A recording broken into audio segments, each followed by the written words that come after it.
안녕하세요. 나정 변호사입니다.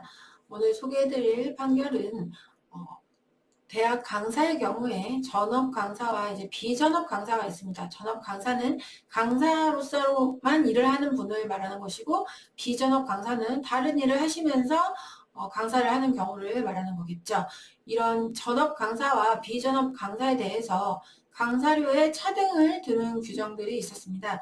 이것이 정당하냐, 이것이 쟁점이 된 사건인데요. 판결을 소개해 드리도록 하겠습니다.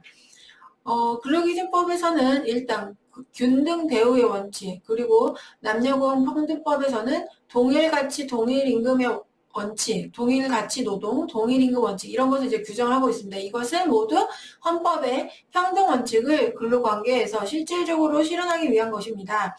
그래서 국립대학의 장으로서 행정청의 지위에 있는 대학의 총장이 근로계약을 체결할 때 사회적 신분이나 성별에 따른 임금 처벌을 해서는 안 된다는 것은 너무 당연한 것이고요. 그 밖에 근로계약상의 근로 내용과는 무관한 다른 사정을 이유로 해서 근로자에게 불합리한 차별 대우를 해서는 안 됩니다. 그런데 이 사안에서는 어땠느냐? 전업 강사와 비전업 강사를 구분을 해서 이 강사료에 차등을 두었습니다. 그런데 이 기준 자체도 명확하지가 않습니다. 국립대학교에 이 학교에 전속되어서 일을 해야 된다는 것인지, 그 경우를 전업으로 하는 것인지, 아니면 출강은 다른 학교도 할 수 있지만 시간 강사 외의 일을 하지 않아야 된다는 것인지, 아니면 강사료에 다른 일체의 소득이 없어야 된다는 것인지, 이게 너무 불분명한 거예요. 전업과 비전업의 기준이.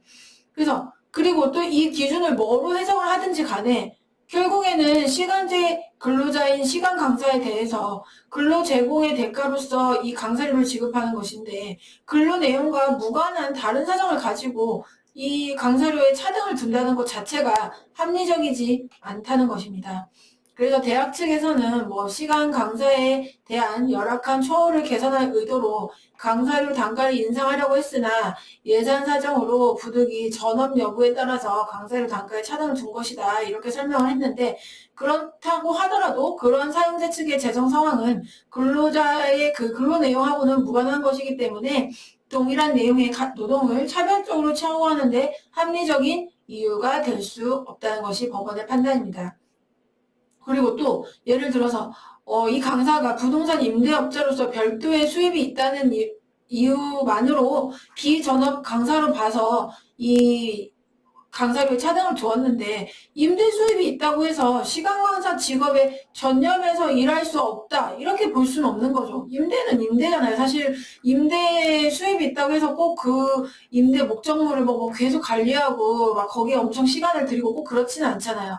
그렇기 때문에 임대 수입이 있다는 것만으로 이걸 비전업이라고 보는 것도 사실은 부당한 거죠.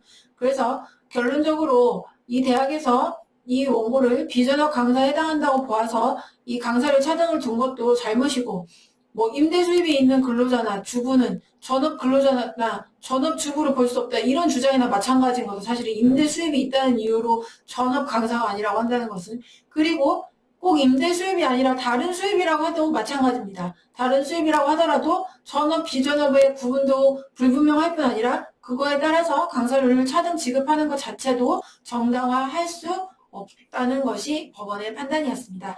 그래서 결론적으로는 노동의 실질, 노동의 내용과 무관한 다른 사유를 들어서 근로자를 다르게 대우하는 것은 차별적 처우에 해당하기 때문에 허용될 수 없다라고 법원에서 판단을 내린 사안입니다. 네, 오늘 여기까지 소개해드렸습니다. 감사합니다.